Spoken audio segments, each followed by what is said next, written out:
নমস্কার, শুরু করছি বাংলা বলছে। 2019-এর ডিসেম্বরে আইনে পরিণত হয়েছে সিএএ। এরপর আমরা দেখেছি যে প্রায় 4 বছরেরও বেশি সময় বাদে লোকসভা নির্বাচনের মুখে 2024-এর মার্চে এই সিএএ সংক্রান্ত বিজ্ঞপ্তি সেটা জারি হয়, গেজেট নোটিফিকেশন সেটা জারি হয়। আর এবার এই সিএএর আওতায় এসে নাগরিকত্ব পাওয়ার জন্য ভারতে প্রবেশে যে সমস্ত দেশ থেকে ভারতে প্রবেশ করে তারা যারা শরণার্থীরা তারা এই দেশের নাগরিকত্ব পাবেন, তার যে সময়সীমাটা ছিল 2014 ডিসেম্বর পর্যন্ত, সেটাকে বাড়িয়ে এবার 2024-এর ডিসেম্বর করা হলো, যেটা অত্যন্ত তাৎপর্যপূর্ণ বলেই মনে করা হচ্ছে। এই সময়সীমা বাড়ানোটা সেটাকে নিয়ে ইতিমধ্যেই শুরু হয়ে গেছে রাজনৈতিক আলোচনা। আর এরই মধ্যে লাগু হয়েছে immigration and foreigners exemption order 2025, যেটা অনুযায়ী এবার রাজ্যে রাজ্যে ডিটেনশন ক্যাম্প তৈরি হওয়ার নির্দেশ দিয়েছে কেন্দ্রীয় স্বরাষ্ট্র মন্ত্রক। এই সব নিয়ে আমরা আলোচনা করব আজকের বাংলা বলছেতে। শুরুতে চোখ রাখবো প্রতিবেদনে।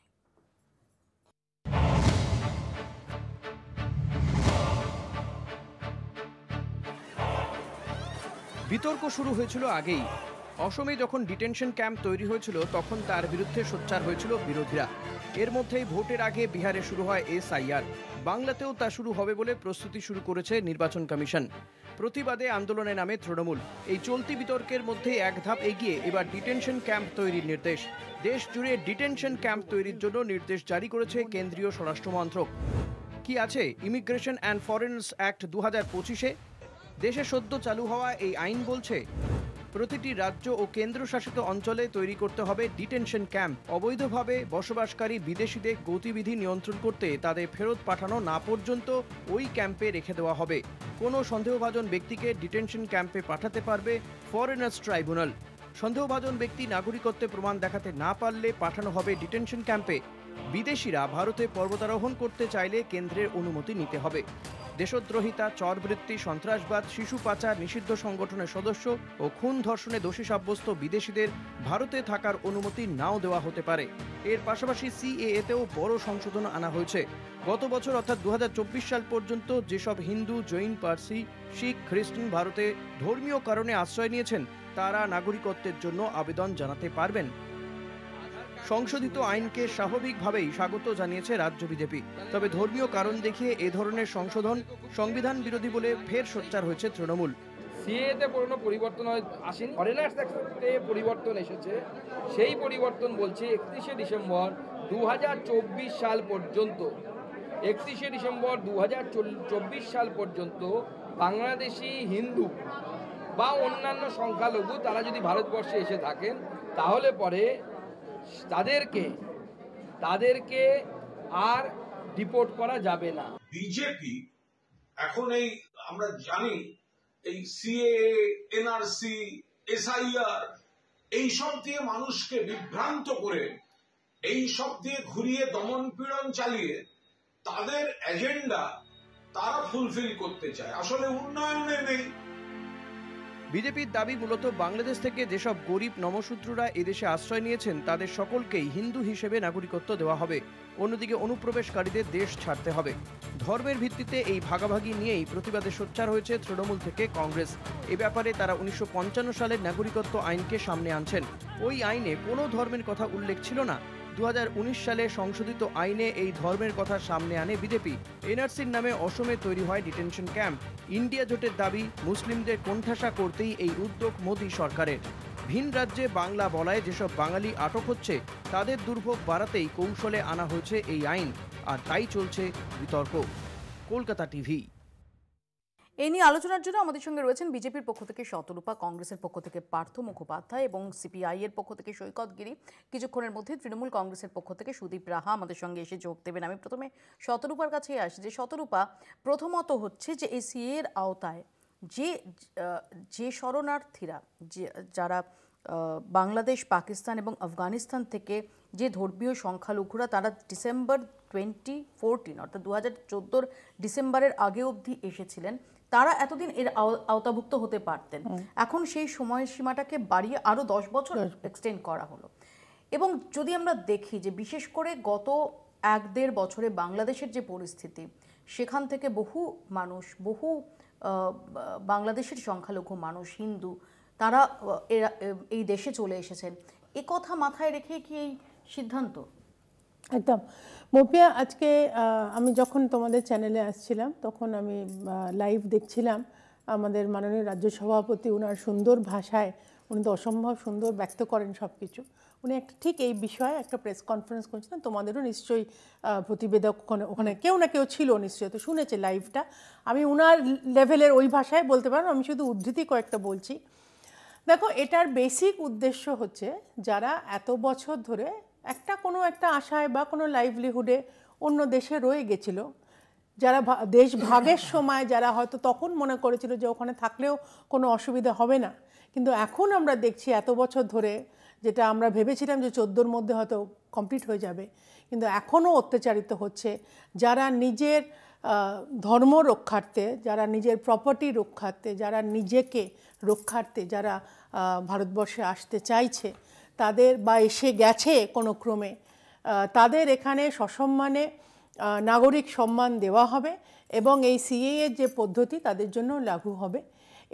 এটা নিয়ে যে যতই জলঘোলা করার চেষ্টা করুক, এই প্রতিশ্রুতিটা যদি 1947-এ পার্টিশনের সময় 3জন যে শীর্ষ নেতা তখনকার সময়, সর্দার বল্লভভাই পটেল, নেহেরু এবং অফকোর্স গান্ধী, এরা সেই সময় বলেই ছিল যে না ঠিক আছে, দেশ ভাগ হচ্ছে হোক, হিন্দুরা এদিকে থাকবে, মুসলমানরা ওদিকে চলে যাবে। মুসলমানদের ওইদিকে মানে যে কটার দেশ তুমি বললে, আজকে পাকিস্তান একদিকে, তখন অবশ্য বাংলাদেশ হয়নি, ইস্ট পাকিস্তান ছিল, আফগানিস্তান এবং বিভিন্ন মুসলমান দেশগুলো, তারা যেন ডেফিনেটলি তাদের যে যারা সংখ্যালঘু মানে হিন্দুদের ওখানে রক্ষা করে রাখে, ওদের সম্মান দিয়ে রাখে।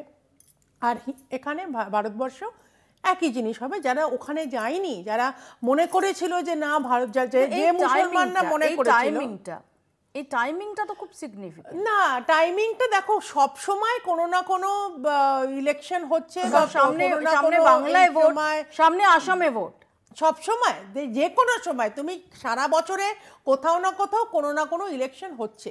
কিন্তু এটাও মনে রাখতে হবে যে ইন্টারন্যাশনাল সিনারিওতে এমন কত ঘটনা ঘটে গেছে, অনেক ঘটনা ঘটেছে যেখানে সদ্য বাংলাদেশে অত্যাচারিত হিন্দুরাও অনেকে চলে এসেছে বা চলে আসতে চাইছে, পাকিস্তানেও যেখানে অনেক ঘটনা। এমন একটা সময়, যে সময় দাঁড়িয়ে আমরা দেখছি যে অনুপ্রবেশকারী নিয়ে কেন্দ্র বারবার সরব হচ্ছেন। আমরা এই রাজ্যের বিজেপি নেতৃত্ব, তাদের কথা যদি বলি, তারা বলছেন যে লক্ষ লক্ষ রোহিঙ্গিয়ায় ভরে গেছে পশ্চিমবঙ্গ। প্রধানমন্ত্রী থেকে শুরু করে কেন্দ্রীয় স্বরাষ্ট্রমন্ত্রী, তারা কড়া বার্তা দিচ্ছেন অনুপ্রবেশকারী নিয়ে। দেশের বিভিন্ন প্রান্তে বাংলাদেশি সন্দেহে তাদের আটক করা হচ্ছে, তাদের পুশব্যাক করা হচ্ছে, এমনকি এদেশের কিছু বৈধ নাগরিক তাদেরও পুশব্যাক করা হয়েছে, যাদের পরে ফিরিয়ে আনা হয়েছে। এইরকম একটা প্রেক্ষাপটে দাঁড়িয়ে আবার আরেকটা নতুন ডেভেলপমেন্ট, যে সিএর যে সময়সীমা ছিল, যে 2014 ডিসেম্বরের মধ্যে যারা এসেছেন, এখন সেটাকে 2024 ডিসেম্বর করে দেওয়া হলো। এটা কতটা সিগনিফিকেন্ট এই জন্যেই যে বিহারের ইলেকশন যত এগিয়ে আসবে, বিহারের ইলেকশনে যত গতি আসবে, যত মানুষ রাস্তায় বেশি বেশি সংখ্যায় নামবে, আরও হয়তো নানা রকম আমরা দেখতে পাবো আমাদের কেন্দ্রীয় সরকারের তরফ থেকে। তবে এখানে বিজেপি এটা যদি আমি ধরে নিই যে আপনারা যে লক্ষ্যে বলছেন, সেটা হলে কতটা বিহার নির্বাচনের দিকে, নাকি আসলে সামনে আরো দুটো খুব প্রাসঙ্গিক রাজ্যে, যে দুটো রাজ্যের ক্ষেত্রে এটা অত্যন্ত প্রাসঙ্গিক, একটা পশ্চিমবঙ্গ, একটা আসাম, অবশ্যই এই দুটির কথা মাথায় রেখে? অবশ্যই, বিশেষ করে আসামে তো আমরা জানি, আসামে তো অলরেডি এটা একটা ট্রাবল টর্ন স্টেট, এই বিষয়ে কোনো সন্দেহ নেই। কারণ আসাম এমন একটা রাজ্য যেখানে 7খানা সেন্টার অলরেডি চলছে এবং সেই সেন্টারগুলোর আজকে কি অবস্থা কিন্তু আমরা জানি না। এমনও আমরা শুনেছি যে সেখানে মানুষ বিনা চিকিৎসায় মারা পর্যন্ত গেছে, না খেতে পেয়েও মারা গেছে, এমনও পর্যন্ত আমরা অভিযোগ পেয়েছি। কিন্তু এখানে আমি বিজেপি প্রতিনিধির একটা কথা আমি উত্তর দিতে চাই, সেটা হচ্ছে উনি বললেন যে 3জন প্রধান যে নেতা, তার মধ্যে একজন সর্দার বল্লভভাই পটেল, তিনি কিন্তু বলেছিলেন ভরা মানে জনসাধারণের ভরা একটা সভাতে দাঁড়িয়ে যে যেসব মুসলমানরা পাকিস্তানে যায়নি তারা আমাদের ভাই, তারা আমাদের ভারতেই থাকবে, তারা আমাদের ভারতের নাগরিক, আমাদের ভাই। ফলে মুসলমানরা ওদিকে চলে যাবে আর হিন্দুরা ওদিকে চলে আসবে। এই যে আজকে যে সমস্যাটা হচ্ছে, আজকে আরও প্রায় যে 2-3 কোটির মতো হিন্দু রয়েছে ওই দুটো দেশে, তাদের জন্য একবারে ওপেন দরজা খুলে দেওয়া হচ্ছে। এখন এই লোকগুলো যদি সবাই এখানে চলে আসে, কারণ এখানে তারা যে অত্যাচারিত হয়েই সবাই আসবে তার কোনো মানে নেই কিন্তু। কারণ আজকে যেটা ধরুন বাংলাদেশে নির্দিষ্টভাবে সেখানে যে সংখ্যালঘুদের উপর অত্যাচার একটা জ্বলন্ত সমস্যা, বিশেষ করে গত 1 বছরের বেশি সময়, গত বছর জুলাই আগস্ট থেকে, এটা বিশেষ করে আগস্ট থেকে আপনি অস্বীকার করতে পারেন না? একদম না। মানে আমাদের হাহাকার আমরা শুনেছি যে আমাদের মন্দির রক্ষা করতে পারছে না, তারা এমনকি মুসলিমদের মাজার পর্যন্ত তারা মানে রাখছে না। তারা তো নিজেদের ধর্মের উপরও আঘাত আনছে। মানে একটা অদ্ভুত কি বলবো, একটা হিস্টোরিক একখানা শাসক গোষ্ঠী বাংলাদেশে মানে এখন বর্তমানে করছে, রাজত্ব করছে। এবং যেটা ঘটনা সেটা হচ্ছে যে বাংলাদেশ ক্রমশ কিন্তু প্রি 1971 পিরিয়ডের দিকে চলে গেছে, অর্থাৎ বাংলাদেশ অনেকটা পূর্ব পাকিস্তানের মতো অবস্থার দিকে যাচ্ছে। যাক, এখানে যেটা বলার সেটা হচ্ছে যে আমরাও তো চাই যারা বিদেশি তারা থাকবে না, যারা রোহিঙ্গা তারা থাকবে না, কিন্তু এই যে লক্ষ লক্ষ রোহিঙ্গা, সব জায়গায় রোহিঙ্গা, আমার মনে হয় না ভারতবর্ষে কজন রোহিঙ্গা দেখলে চিনতে পারবে বলুন তো। আমি আসবো, সুদীপ ইতিমধ্যে আমাদের সঙ্গে এসে জয়েন করেছেন, আমি সুদীপের কাছে যাব। সুদীপ, সিএএ এর আওতায় যারা যে সমস্ত ধর্মীয় সংখ্যালঘু বাংলাদেশ, পাকিস্তান, আফগানিস্তান থেকে যারা এদেশে এলে সিএ এর আওতায় নাগরিকত্বর জন্য অ্যাপ্লাই করতে পারেন, তাদের আসার যে সময়সীমাটা ছিল যে ডিসেম্বর 2014, সেটাকে বাড়িয়ে 31শে ডিসেম্বর 2024 করা হলো। না, সামনে নির্বাচন, ওদের বুঝতে হবে সবার প্রথম। আমরা তো প্রথম থেকে বলেছি সিএ কেন, একটা চশমার ওপরে আর একটা চশমা কেন। 2014 সালে ক্ষমতায় আসবার পরে নরেন্দ্র মোদী যদি বলেন আমার আধার আমার পরিচয়, দিনের পর দিন লাইনে দাঁড়িয়ে মানুষকে আধার কার্ড দেখাতে হলো, এখন বলছে আধার কার্ডটা ভ্যালিড নয়। আমাদের প্রথম থেকে স্ট্যান্ড খুব পরিষ্কার। আসলে সিএ এর পেছনের দরজা দিয়ে এনআরসি, আসলে এসআইআর পেছনের দরজা দিয়ে এনআরসি, আর আজকে নির্বাচনের আগে এক্সটেনশন করে দেওয়া হচ্ছে। বিজেপি তো দিকে দিকে জিতছে ভুয়ো ভোটার তৈরি করে, তো ভুয়ো ভোটার তো ঢোকাতে হবে, বাইরে থেকে ভোটার ঢুকিয়ে তবে তো বাংলা দখল করতে হবে, নাহলে দখল হবে কি করে? সুতরাং আমরা খুব পরিষ্কারভাবে বলছি, বাংলায় যতক্ষণ মমতা বন্দ্যোপাধ্যায় আছেন ততক্ষণ বাংলায় no SIR, no CA, no NRC, বার্তা খুব পরিষ্কার যে। এবং আমরা খুব পরিষ্কারভাবে বিজেপিকেও বলবো যে আজকে বিজেপির শান্তনু ঠাকুরেরা বড় বড় কথা বলছেন।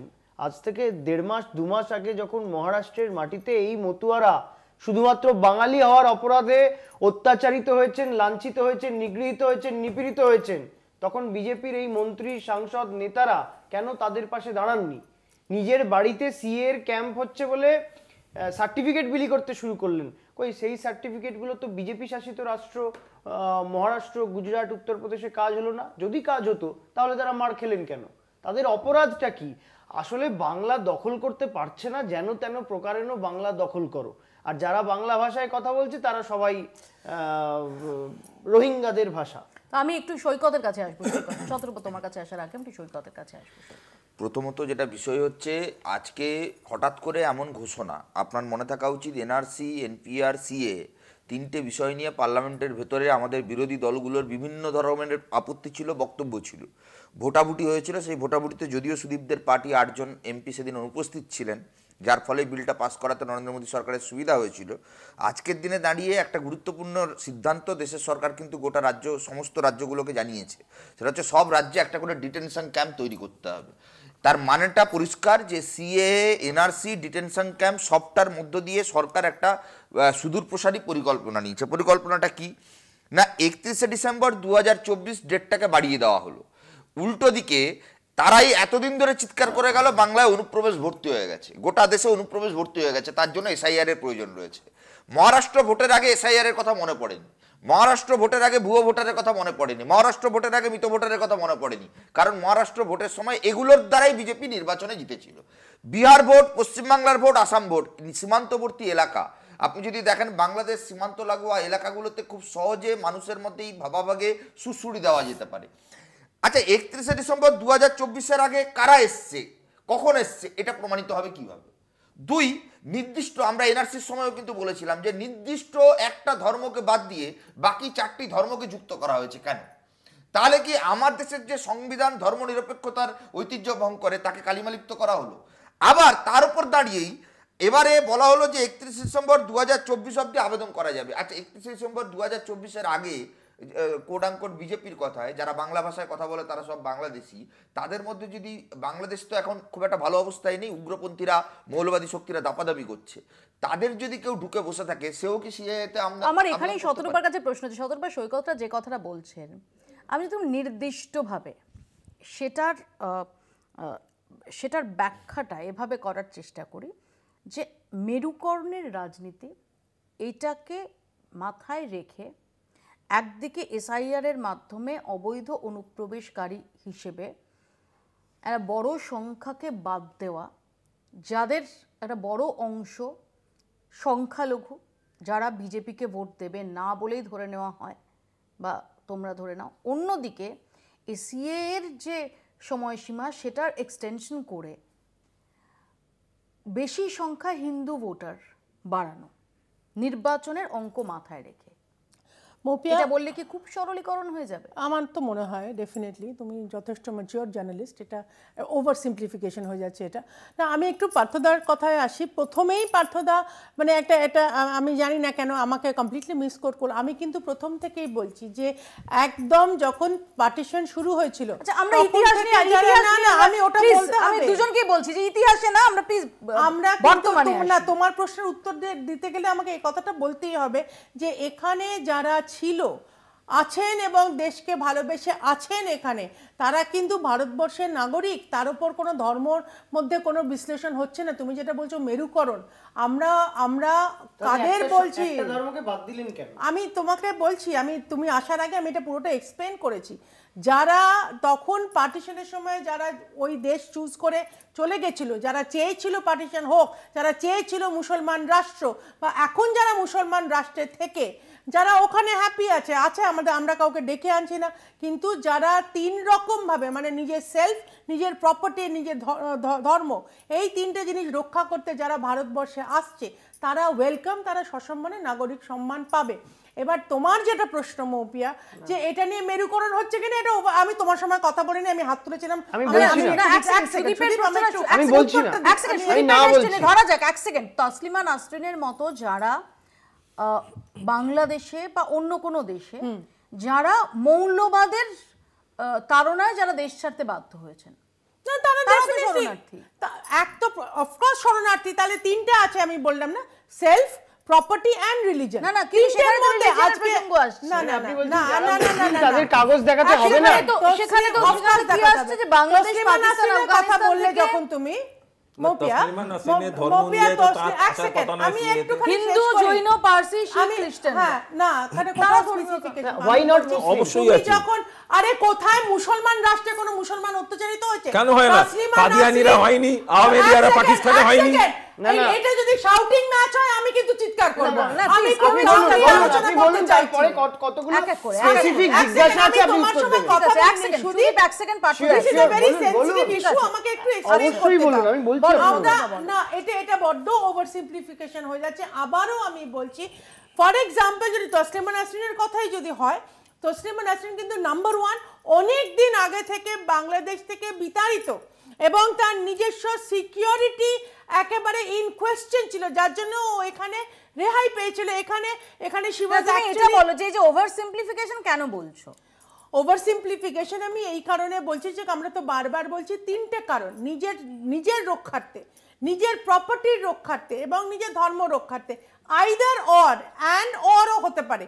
এটা এমন নয় যে সমস্ত হিন্দুরা এখানে যারা আসছে অবভিয়াসলি তাদের কোনো সার্টিফিকেট দেখাতে হবে না, কারণ তারা মুসলমান রাষ্ট্র থেকে বিতাড়িত হয়ে আসছে। এবার জেনারেলি আমরা মনে করি যে মুসলমান, আমি জানি না কোত্থেকে পার্থদা হঠাৎ এত ডকুমেন্ট পেল যে বাংলাদেশে মুসলমানরাও অত্যাচারিত হচ্ছে।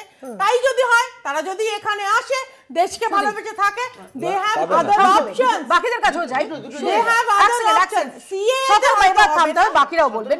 দুটো জায়গা, এক নম্বর হচ্ছে আপনি বলছেন যে কাদেরকে কাগজ দেখাতে হবে না, তাহলে এই যে ডিটেনশন ক্যাম্প রাজ্যে রাজ্যে তৈরি করতে হলো, এই ডিটেনশন ক্যাম্পে কারা যাবে?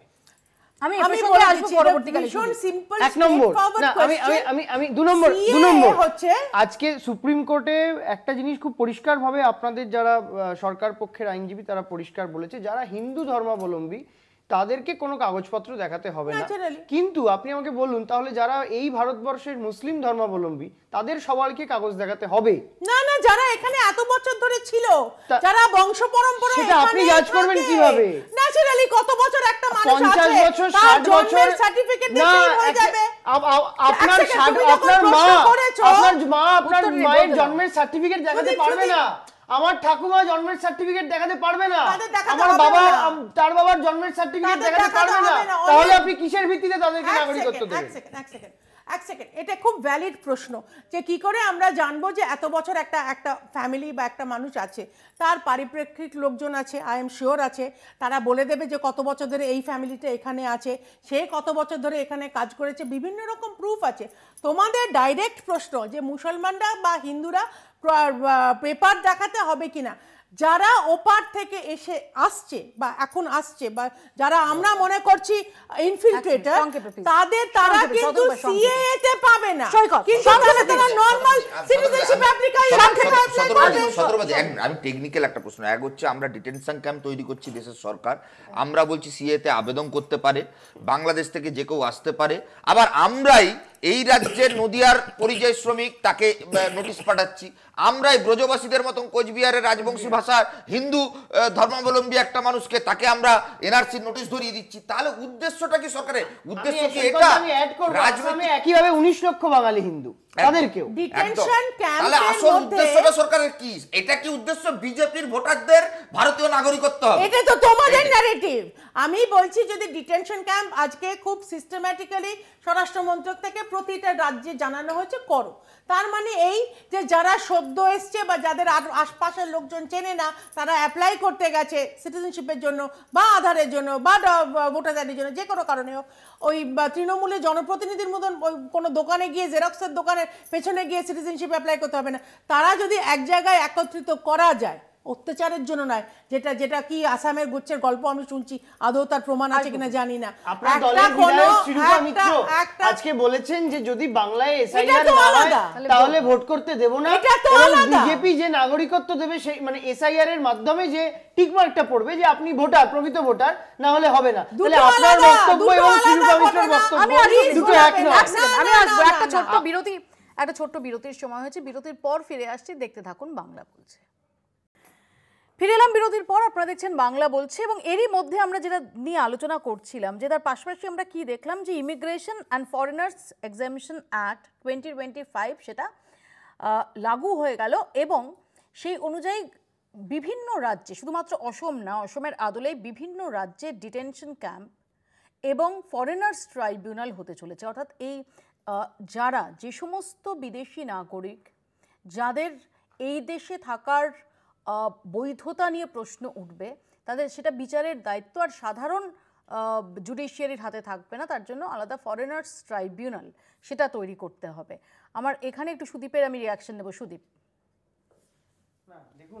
তো বাংলাতেও ডিটেনশন ক্যাম্প হবে না, বাংলায় কোনো ডিটেনশন ক্যাম্প, প্রথমত যতক্ষণ তৃণমূল কংগ্রেসের সরকার বাংলায় আছে, বাংলায় কোনো ডিটেনশন ক্যাম্প কেন, কিসের জন্য ডিটেনশন ক্যাম্প? বলতে দাও। বাংলার কবি এই আসলে রবীন্দ্রনাথকে এরা যারা অপছন্দ করে তার চেয়ে অনেক বেশি অপছন্দ করে কাজী নজরুল ইসলামকে। কোনো ফরেনার যদি এসে সত্যি সে যদি তার বৈধ ভিসার বৈধতা যদি শেষ হয়ে যায়, সময়সীমা শেষ হয়ে যায়, সে যদি অবৈধভাবে থাকে, তাহলে অন্য রাজ্যে যদি তাকে ডিটেনশন ক্যাম্পে পাঠানো হয়, এতদিন যেভাবে হতো এখানেও সেভাবে হবে। তার জন্য আলাদা করে ডিটেনশন ক্যাম্প তৈরি করে কারারই লৌহ কপাট তৈরি করার দরকার নেই। যদি সেই কারারই লৌহ কপাট বাংলা থেকেই ভাঙবে। আজকে প্রথম বিশ্বযুদ্ধে যে ছেলেটা হাতে বন্দুক নিয়ে যুদ্ধ করেছিল, পরবর্তীতে তিনি এসে আমার কৈফিয়ত লিখেছিলেন, এটা সেই কাজী নজরুল ইসলামের বাংলা। আমি বিজেপিকে স্মরণ করিয়ে দেব, আপনারা যত ডিটেনশন ক্যাম্পে ঢোকানোর কথা বলবেন বাংলা তত জাগবে। ওদের লক্ষ্য আসলে একটাই, যে রাজ্যগুলোকে ওরা দখল করতে পারছে না, এই সিএ, এই এনআরসি, এই এসআইআর দেখিয়ে ওরা সেই রাজ্যগুলোতে ক্ষমতা কায়েম করতে চায়। কখনো ওদের বন্ধু ইডি সিবিআই, কখনো ওদের বন্ধু ইলেকশন কমিশন। আর এখন এই ডিটেনশন ক্যাম্পে ঢুকিয়ে দিয়ে মানুষকে, সব বৈধ ভোটারদের ঢুকিয়ে দাও, শুধু যারা বিজেপিকে ভোট দেয় তাদের রেখে দাও, তারা ঠিক করে দেবে যে ওয়ান নেশন ওয়ান ইলেকশন। ওই যে আজকে শ্রীরূপা মিত্র বলেছেন যে আমরা নির্বাচন করতে দেব না, ঝুলি থেকে বেড়াল বেরিয়ে গেছে। এবং এই প্রসঙ্গে তুমি যখন বললে তখন আজকে সুনীল বানশালের বক্তব্য, সেটা একটু শোনাবো। তার গলাতেও আজকে এই এক দেশ এক ভোটের পর এবার এক দেশ এক ভোটার লিস্টের সুর শোনা যাচ্ছে। সুনীল বানশাল কি বলছেন একটু শোনাবো। बंगाल में यह वोटर लिस्ट का संशोधन का काम शुरू होगा। जो एब्सेंट हैं, जो शिफ्ट हो गए, जिनकी डेथ हो गई, उनका नाम तो हटना ही चाहिए टेक्निकल कारण से, जिनका नाम वोटर लिस्ट में है। लेकिन जो इस देश का नागरिक नहीं है, भारत का नागरिक नहीं है, भारत में घुसपैठ करके घुसकर आया है, ऐसे इन सभी बांग्लादेशियों का नाम भी वोटर लिस्ट से हटे। वो अभियान भी चलेगा। अब हमारा वन नेशन वन इलेक्शन के साथ इस देश में अब एक डिमांड और खड़ी होनी चाहिए कि आने वाले दिनों में केवल वन नेशन वन इलेक्शन नहीं, वन नेशन वन इलेक्शन के साथ एक ही वोटर लिस्ट इस भारत के अंदर होगी, एक ही वोटर लिस्ट से चुनाव होगा। जिसका नाम इस वोटर लिस्ट में है, जिसके बाप दादाओं का नाम इस वोटर लिस्ट में है, जो जेन्युइन तरीके से भारत में आकर जिसने नागरिकता ली है, जो इस देश में शरणार्थी है, जिनका नाम जोड़ा गया है, वही इस देश में केवल वोट देने का अधिकार होगा। অর্থাৎ সৈকত, গোটাটা কি আসলে একে অন্যর সাথে, একটার সঙ্গে আরেকটা ভীষণভাবে রিলেটেড? একদম, আমি বলছি এটা একদম আরএসএস বিজেপি সরকার নয়, আমি রাদার দেন এটাকে বলবো আরএসএস এর যে থিঙ্ক ট্যাঙ্ক, সেই পলিসি অনুযায়ী গোটা দেশে এক ভাষা, এক জাতি, এক ধর্ম, এই যে এক নায়কতন্ত্রের যে একটা পরিকল্পনা, তার উপর দাঁড়িয়ে এই গোটা প্রসিডিওরটা এগোচ্ছে। আমি কিছুক্ষণ আগে আপনি শুনবেন, মাঝখানে একটা শব্দ আপনাকে আমি কয়েনেজ করব। উনি বললেন one nation one vote, one voter list. দেখুন, একটাই ভোটার লিস্টেই ভোট হয়। ভোটার লিস্ট তো আর কখনো পঞ্চায়েতে আলাদা, পুরসভাতে আলাদা, বিধানসভায় আলাদা, লোকসভায় আলাদা, সেটা তো হয় না। মৃত ভোটার, ভুয়ো ভোটার, আমি বারে বারে বলেছি আমাদের এখানে কালীগঞ্জে উপনির্বাচন হয়েছে, কোনো রকম এসআইআর এর প্রয়োজন হয়নি, 6000 নাম বাদ গেছে। আচ্ছা, আদনান সামি নাম করা গায়ক, তাকে এখানে ভারতের নাগরিকত্ব দিতে কোনো সিএ এর প্রয়োজন হয়নি। এখানকার কোনো একজন ওই দেশ থেকে আসা মানুষ উদ্বাস্তু হয়ে এসছেন, পশ্চিমবাংলার মাটি তাকে সাদরে গ্রহণ করেছে, তার জন্য কোনো রকম সিএ এর আবেদনের দরকার পড়েনি। আজকে কেন এই শব্দগুলো ব্যবহার করা হচ্ছে, কেন এই পদ্ধতিকে মানুষকে ছুঁড়ে ফেলা হচ্ছে? আসলে বিজেপি যে পলিসিটা বারে বারে করতে চায়, দেশের সেনাবাহিনী বিরোধিতা করা মানে, বিজেপি বিরোধিতা করা মানে সেনাবাহিনী বিরোধিতা করা, মোদির বিরোধিতা করা মানে দেশদ্রোহী, এই যে থিওরিগুলো লাগানো হয়েছে, এখন একটা সিস্টেম চালু করা হচ্ছে, বিজেপির ভোটার মানে সে ভারতের নাগরিকত্বের সাচ্চা সার্টিফিকেট, বিজেপির ভোটার না হলে তাকে বিভিন্ন প্রশ্নচিহ্নের সামনে দাঁড় করানো হবে। আসলে ডিটেনশন ক্যাম্প তৈরি ওই পরিকল্পনার অংশ, যে অংশে দাঁড়িয়ে প্রান্তিক, গরিব, সংখ্যালঘু, বিজেপি বিরোধী ভোটার, তাদেরকে হ্যারাসমেন্টে ফেলা হবে। Political pressure, political. একটু শুনে নি বিজেপি রাজ্য সভাপতি শ্রমিক ভট্টাচার্য তিনি কি বলছেন। পরিস্থিতির মধ্যে দাঁড়িয়ে আমাদের এজেন্ডা, আমাদের কাছে, আমি আবার বলছি, কোনো বিষয় নেই। 370 ধারা বাতিল ছিল, হয়ে গেছে। আমরা রাম মন্দির বানানোর ছিল, সরকারের কাজ রাম মন্দির বা মন্দির মসজিদ বানানো নয়, একটা জাতীয় ক্ষতচিহ্নকে মোটার বিষয় ছিল, আমাদের কমিটমেন্ট ছিল, করে দিয়েছে।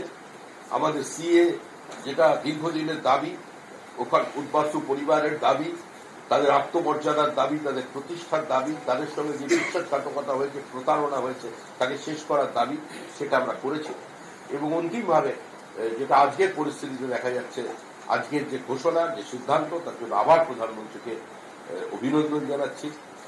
আমার মনে হয় শুধু অভিনন্দনটা একা নয়, এই অভিনন্দন সঙ্গে অনেক মানুষের চোখের জল জড়িয়ে। নরেন্দ্র দামোদর দাস মোদীর আজকের এই সিদ্ধান্ত 10 বছর যে বাড়িয়ে দিলেন, এটাতে বোঝা গেল যে যতক্ষণ বিজেপি থাকবে, পশ্চিমবঙ্গের কোন হিন্দু কেশাগ্র কেউ স্পর্শ করতে পারবে না। সুদীপ, আমি তারপর পার্থদার কাছে আসবো, হ্যাঁ এক এক করে আসবো, একটু ধৈর্য ধরো। বলছেন পশ্চিমবঙ্গের কোনো হিন্দুর কেশাগ্র স্পর্শ করতে পারবে না। বিহারে কুকুরের ছবি দেওয়া কুতিয়া কুমার নাগরিকত্ব পায়, কোচবিহারের উত্তম ব্রজবাসী নাগরিকত্ব পায় না। তারা হিন্দু নয়। অসমের 19 লক্ষ যে হিন্দুর নাম এনআরসিতে বাদ গিয়েছিল, তারা হিন্দু নয়। নদিয়ার যে মতুয়ারা মহারাষ্ট্রে, গুজরাটে, কর্ণাটকে নিগৃহীত হচ্ছেন, তারা হিন্দু নয়। যে নদিয়াতে আমাদের মতুয়ারা অত্যাচারিত হচ্ছেন, নিগৃহীত হচ্ছেন, তারা হিন্দু নয়। ওরা মুখে হিন্দুত্বের কথা বলে, আসলে ওদের লক্ষ্য একটাই, যে বাংলাকে অবৈধ ভোটার ঢুকিয়ে বৈধ ভোটারদের বাদ দিয়ে ঘুরপথে বিজেপিকে যে কোনোভাবে ক্ষমতায় আনা। আমি শতরূপা। স্পেসিফিক প্রশ্ন করছি, ওরা হিন্দু কি হিন্দু নয়, এই প্রশ্নের উত্তর বিজেপি প্রতিনিধি এখানে বসে দিন। শতরূপা একদম খুব সিরিয়াস অভিযোগ যে অবৈধ ভোটার ঢুকিয়ে বৈধ ভোটারদের বাদ দিয়ে বাংলা দখলের একটা স্ট্র্যাটেজি নিয়েছে বিজেপি। না না, এটা একটা কীরকম আঙুর ফল টক গোছের একটা গন্ধ পাচ্ছি আমি, বোথ তৃণমূল এবং সিপিএমের ক্ষেত্রে। সিপিএম তো বেচারা ভোট টোট নেই এখন, আমি সেটা নিয়ে কথাই বলতে চাইছি না, কিন্তু তৃণমূলের একটা এখনও আতঙ্ক হয়ে গেছে। এতদিন ধরে ওরা সিস্টেম্যাটিক্যালি এমনভাবে ভোটার্স লিস্ট চেঞ্জ করার চেষ্টা করেও ছিল, যার জন্য আমরা 2024 সালের পরপরই আমরা কমপ্লেন করেছিলাম ইলেকশন কমিশনে, একদম বুথ ওয়াইজ আমরা দেখিয়ে দিয়েছিলাম কীরমভাবে প্ল্যান্ড চেঞ্জ অফ ডেমোগ্রাফি হচ্ছে। এবার আমি বলছি যে তিনটে জিনিস আলাদা, মেবি রিলেটেড, কিন্তু এই যে এসআইআর, এই যে একটা রেকটিফিকেশন হচ্ছে, কি রিভিশন হচ্ছে, রেগুলার বেসিসে একটা রিভিশন হয়, এটা বোধহয় আমাদের সবারই জানা, কে মারা গেছে, কার নতুন ভোটার হচ্ছে, কার অ্যাড্রেস চেঞ্জ আছে, কার নাম চেঞ্জ আছে। এখন যেটা হচ্ছে আবারও 4টে ক্যাটাগরি আছে, কারোর যদি মাল্টিপল ভোটার্স আইডি থাকে সেই যে কোনো একটা তাকে চুজ করতে হবে, সে কোনটাতে থাকে, সে কোথায় বেশি করে ভোট দেয়, এবং তার ডেড ভোটার অটোমেটিক্যালি বাদ যাবে, ফলস ডেটা যার দেওয়া আছে সেও বাদ যাবে। এইরকমভাবে 4টে ক্যাটাগরি আছে, সেখানে একটা নর্মাল রিভিশন হবে। আজকে তো আমার মনে হয় দিস ইজ ভেরি হেলদি, সেখানে ফলস ভোটার নিয়ে ডিএল রায়কে ডেকে এনে বা ভোট দেওয়া থেকে, আর মাননীয় শ্রমিক দা বোধহয় অনেকবারই বলেছে উত্তম ব্রজবাসীর কথা বলছি না না, উত্তম ব্রজবাসীর কথা বলছো, খুব ভালো কথা। না ভালো কথা না, উনি হিন্দু কিনা জিজ্ঞেস করেছি। শোনো এক সেকেন্ড, তোমরা যে শ্রমিক কুকুরদের ভট্টাচার্যকে কথা, ফোন করে জেনে নিন। আমার শ্রমিক ভট্টাচার্য না, মানে আপনার বিজেপির দলের রাজ্য সভাপতি। সভাপতি, একটু সম্মান দিয়ে কথা বলো। আমরা আজকে যে কুকুরের ঘটনাটা যেটা ঘটেছিল, কুকুর ট্র্যাক্টর এসব হয়েছিল, সেখানে কিন্তু ইলেকশন কমিশন পুরো ক্যাটাগরিক্যালি একেবারে ক্লারিফাই করে দিয়েছে।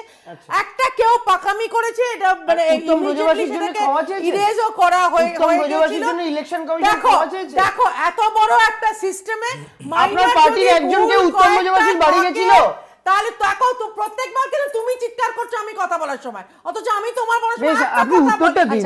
আমি তো পাচ্ছি না, তাই আমি তো বলছি যদি কোথাও কোনো ওমিশন হয়ে থাকে আবার রিঅ্যাপ্লাই করো, হয়ে যাবে, অটোমেটিক্যালি হয়ে যাবে। কিন্তু এখানে একটা জিনিস আমি একটুখানি ক্ল্যারিফাই করে দিই, এসআইআর আর সিএ এর মধ্যে কিন্তু অনেক তফাৎ আছে। এসআইআর কিন্তু সিটিজেনশিপ অ্যামেন্ডমেন্ট অ্যাক্ট, না না, দুটো ডিফারেন্ট, কোনো কমপ্লিটলি ডিফারেন্ট। না না না, এসআইআর আর সিএ এক, এটা কেউ বলছে না। না না, শুধু আমি বলছি চুম্বকটা হচ্ছে এনআরসি, চুম্বকটা হচ্ছে এনআরসি, একদিকে এসআইআর একদিকে সিএ। ভোটার সঙ্গে একটা ভোটার সঙ্গে কোনো লিঙ্কে সম্পর্কিত কিনা সেটা নিয়ে আলোচনা হচ্ছে। প্লিজ। একটা ভয়ঙ্কর কথা যেটা অমিত শাহজি বলেছিলেন যে ক্রোনোলজি সমাজিয়ে, ক্রোনোলজিটা বুঝতে হবে। এখন হচ্ছে ওয়ান নেশন ওয়ান ইলেকশন, এরপর হবে ওয়ান নেশন লাস্ট ইলেকশন, তারপর ওয়ান নেশন নো ইলেকশন। এবারে আপনি চিন্তা করুন, এই এত সুন্দর বক্তব্য রাখলেন রাজ্য সভাপতি বিজেপি, এটা কে বললো যে ওয়ান ইলেকশন ওয়ান না না, এটা তো আমাদের এটা আমাদের মানে আমাদের সন্দেহ, এটা আশঙ্কা। এবার চিন্তা করুন, এখানে বিজেপি রাজ্য সভাপতি একটা কথা বললেন এত বক্তব্যের মাধ্যমে, আমাদের এজেন্ডা অনুযায়ী আমরা এগিয়ে চলেছি। এই যে কোট আনকোট, না আমাদের এজেন্ডা আলাদা, বিজেপির আমাদের এজেন্ডা মানে আলাদা।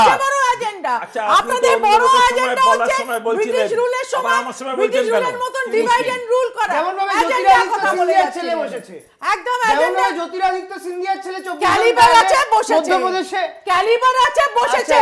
তোমার জয়সার ছেলে তো সৌরভ গাঙ্গুলির চেয়ে অনেক বেশি দিন ক্রিকেট খেলে। ভাইপোর ক্যালিবার আছে কিনা বিগ কোয়েশ্চেন। জয়সা সৌরভ গাঙ্গুলির চেয়ে বেশি দিন ক্রিকেট খেলে। এখানেও বাঙালি অস্মিতা, আপনাদের বাংলার প্রতি, আপনি তো শিক্ষিত বাঙালি, আমি আপনার থেকে আশা করি না এই জিনিসটা, আপনার থেকে আশা করি না। আপনি অন্তত বাংলার পক্ষে কথা বলছো, লোকজন রাস্তায় গড়াগড়ি খাচ্ছে, তারা বাঙালি নয়। আজকে এতজন লোক মার খাচ্ছে রাস্তায়, অভিজিৎ গাঙ্গুলিকে জিজ্ঞেস করো। এক সেকেন্ড না না প্লিজ, আমরা প্রসঙ্গে আসি। এক সেকেন্ড, না না, সুদীপ শতরূপা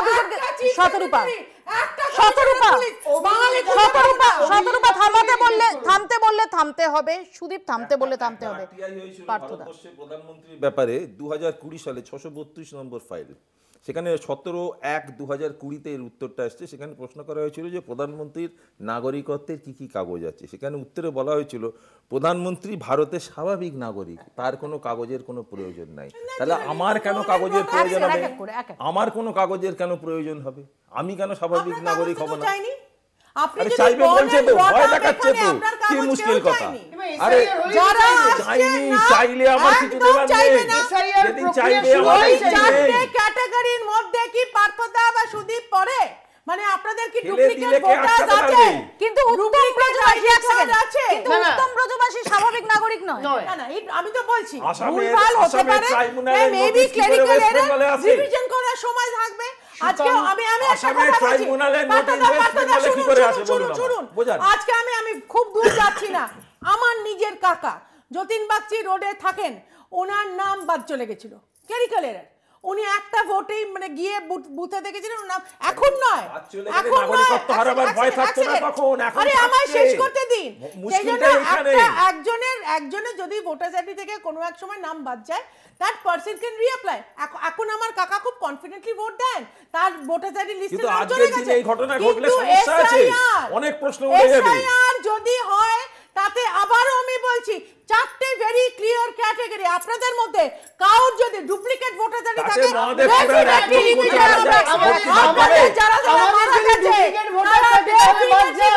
কিন্তু সুকান্ত মজুমদার একই ব্যক্তির দুটো জায়গায় ভোটার কার্ড, সেটা নিয়ে বিজেপি পাবন খেরাও কি সেটা ক্লারিক্যাল এরর? না না, আমরা তো যদি যেখানে হয়েছে ক্লেরিক্যাল এরর সেটাকে চেঞ্জ করে দেওয়া যাবে। ওটাও তো তখন বাপের বাড়ির কার্ড বোধহয় রয়ে গেছিল, সেটা হয়তো ওমিশন করা হয়নি, অ্যাপ্লাই করেছে, হয়ে গেছে ক্লেরিক্যাল।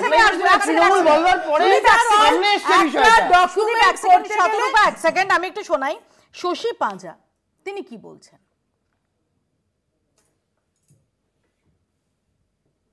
ये सीए भी नहीं होगा और सीए एनआरसी के बाद पाने की कोशिश ये भाजपा की, इसको नाकामयाब करेगी तृणमूल कांग्रेस।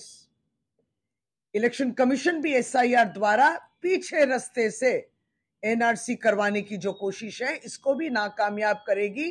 ऑल इंडिया तृणमूल कांग्रेस इसके विरुद्ध लड़ेगी। তৃণমূল কংগ্রেস এই প্রচেষ্টাটাকে প্রতিহত করবে। এই রাজ্যে ঘুরপথে সিএ এনআরসি হবে না, এটা বললেন শশী পাঁজা। শশী পাঁজা বলতে পারে, আমি জানি না শশী পাঁজা কেন জানে না যে জানুয়ারি মাসে বোধহয় একটা নিউ টাউনের একটা বনগাঁওতে ল্যান্ড অলরেডি অ্যালোকেট করেছে এই রাজ্য সরকার ফর 2 ডিটেনশন ক্যাম্প। সুদীপ কেন জানে না আমি জানি না। তো এখানে স্বরাষ্ট্রমন্ত্রী শুধু ডিসিশনের অপেক্ষায় ছিল, তো তখন তাহলে নিশ্চয়ই তাদেরও একটা কোনো প্ল্যানিং ছিল। ডিটেনশন ক্যাম্প মানে তাকে চাবুক পেটা করা হবে, কি বেঁধে রাখা হবে, কি আনহাইজিনিক সার্কামস্ট্যান্সেস রাখা হবে, সেটা তো নাও হতে পারে। এত সুন্দর মানবিক সরকার আমাদের রাজ্য সরকার, তাহলে সুন্দর আরে মিথ্যে তথ্য, ডিটেনশন ক্যাম্পের জন্য সরকার জমি দেয়নি না, ডিটেনশন ক্যাম্প হিসেবে জমি দেওয়া হয়নি, ডিটেনশন ক্যাম্প হিসেবে জমি দেওয়া হয়নি। এখন তোমাদের স্বরাষ্ট্রমন্ত্রী মিথ্যাবাদী মুখ্যমন্ত্রী আমার মিথ্যাবাদী ব্যক্তি আক্রমণ না, সরকার জমি ব্যক্তি আক্রমণ না, কোন ব্যক্তি আক্রমণ না। আমি না ব্যক্তিগত কথা করছি না।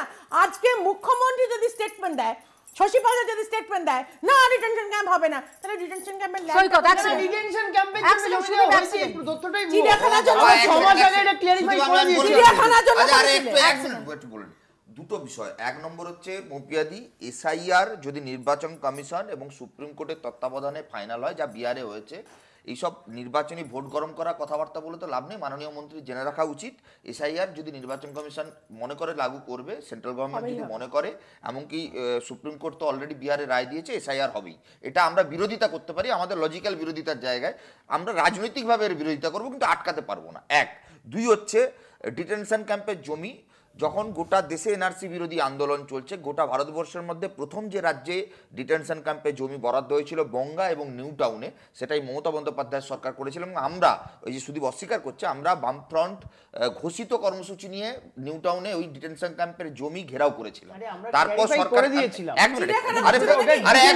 আমি যদি একটু অন্য জায়গায় যাচ্ছি, আমি বলছি মমতা বন্দ্যোপাধ্যায়ের সরকার তখন বলেছিল যে এটা একটা মিসআন্ডারস্ট্যান্ডিং সেন্ট্রাল গভর্নমেন্টের সঙ্গে, আমরা উইথড্র করে নিচ্ছি। 3 নম্বর যেটা গুরুত্বপূর্ণ, আমাদের বক্তব্য হচ্ছে যে ডিটেনশন ক্যাম্পে থাকবে কে, এত আলোচনার দরকার নেই। আপনি বলছেন বাংলাদেশ থেকে লোক এলে আবেদন করতে পারে, সে হিন্দু কি মুসলমান, আপনারা তো মুসলমানদের পছন্দ করেন না, সে আমরা জানি, কিন্তু প্রশ্ন হচ্ছে ডিটেনশন ক্যাম্পে কাদেরকে পাঠাবেন? যারা এই দেশে এতদিন ধরে থাকলো, যাদের আধার কার্ড আছে। দিদি এক সেকেন্ড না বলছি, আর দিদি অন্য কথা বলছি প্লিজ।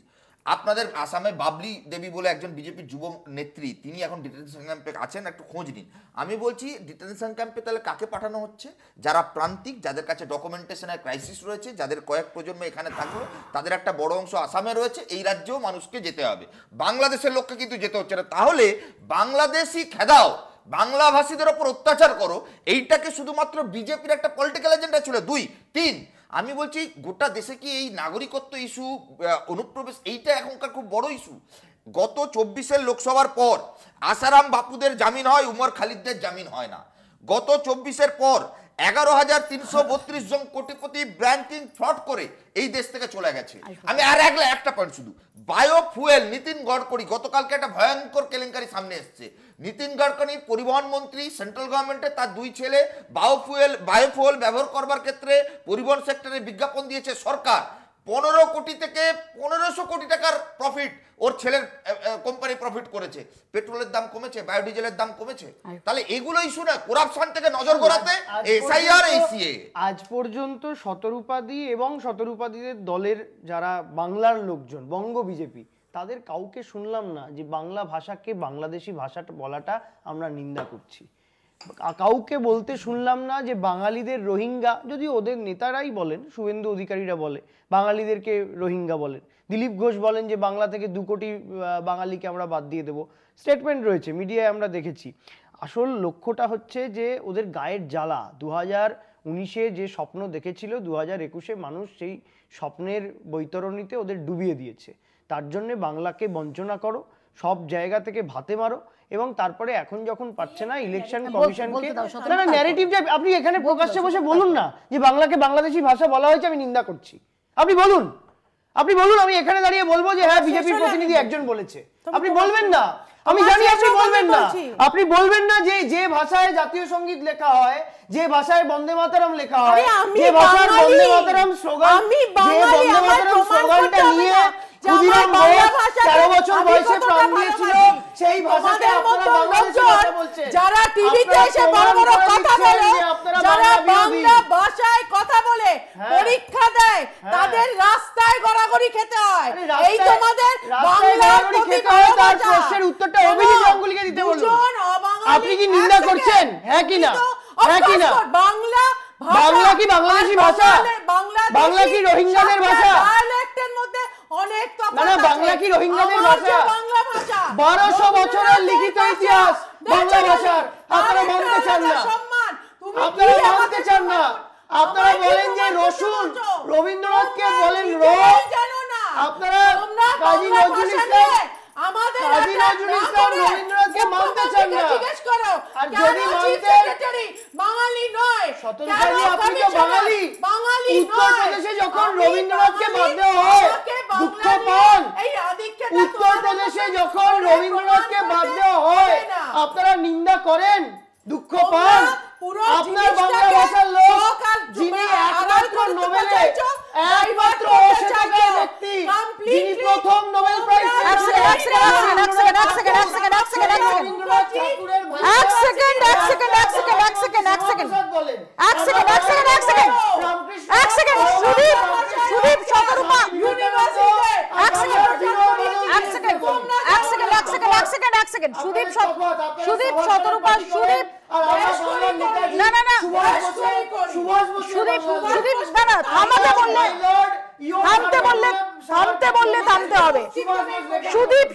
থামতে বললে থামতে হবে। আমি খুব সংক্ষেপে সৈকতার পার্থতার কাছে খুব সংক্ষেপে আসবো যে তাহলে যেটা দেখা যাচ্ছে যে immigration and foreigners exemption act 2025 লাগু হওয়ার ফলে ডিটেনশন ক্যাম্প হচ্ছে, ফরেনার্স ট্রাইব্যুনাল হচ্ছে, একদমই এটা গোটা দেশে হচ্ছে, বিভিন্ন রাজ্যে হচ্ছে। একদম মূলত বাংলা, আসাম, ত্রিপুরা, বিহার, যে সমস্ত জায়গায় বাংলা ভাষাভাষী মানুষ বেশি আছেন, তাদের আশঙ্কার দিন আসছে, আতঙ্কের দিন আসছে। বিজেপি সর্বতভাবে চেষ্টা করছে গোটা দেশে বিজেপি বিরোধী, আরএসএস বিরোধী সংস্কৃতিকে মানসিকভাবে, ফিজিক্যালি এবং সংবিধান বদলের মধ্য দিয়ে ধ্বংস করতে। আমি এক লাইন শুধু শেষ করি। এই বাংলা ভাষার উপর সার্বিক আক্রমণ, একটা চিন্তার উপর আক্রমণ, একটা সভ্যতার উপর আক্রমণ, এইটা যতদিন না সবাই মিলে একসঙ্গে কমব্যাট করতে পারবো ততদিন এই বাংলা, পশ্চিমবাংলা, ত্রিপুরা, আসামের বিশেষ করে বাংলা ভাষাভাষীদের আগামী দিনে ভালো দিন আসবে। সবচেয়ে বড় কথা হচ্ছে এই যে বেআইনি অনুপ্রবেশ বলে আমরা আলোচনা করছি, আপনি দেখুন গত 11 বছরে এই বেআইনি অনুপ্রবেশ সারা ভারতবর্ষের প্রত্যন্ত মানে রাজ্যগুলোতে পর্যন্ত পৌঁছে গেছে। এর জন্য জবাবটা একমাত্র দেওয়ার দায় হচ্ছে কেন্দ্রীয় সরকারের। হ্যাঁ, পশ্চিমবাংলার ক্ষেত্রে হলে অবশ্যই পশ্চিমবাংলার রাজ্য সরকার আছে, কিন্তু মোটামুটিভাবে এটা কেন্দ্রীয় সরকারের, অমিত শাহের দপ্তরের এটা দায় যে তাদের জবাব দিতে হবে এই গত 11 বছরে সময় একদম কি করে ছড়িয়ে পড়লো। সময় একদম শেষ। খুব গুরুত্বপূর্ণ দুটো ডেভেলপমেন্ট। একদিকে যেটা শুরুতেই বলছিলাম যে সিএ যে সময়সীমা পর্যন্ত আসা শরণার্থীরা সিএ এর আওতায় অ্যাপ্লাই করতে পারতেন, সেই সময়সীমা 10 বছর এক্সটেন্ড করা হয়েছে। এবং এবার রাজ্যে রাজ্যে ডিটেনশন ক্যাম্পের তৈরির নির্দেশ, রাজ্যে রাজ্যে ফরেনার্স ট্রাইব্যুনাল তৈরির নির্দেশ। আপাতত বাংলা বলছে এখানেই শেষ করছি। দেখতে থাকুন কলকাতা টিভি।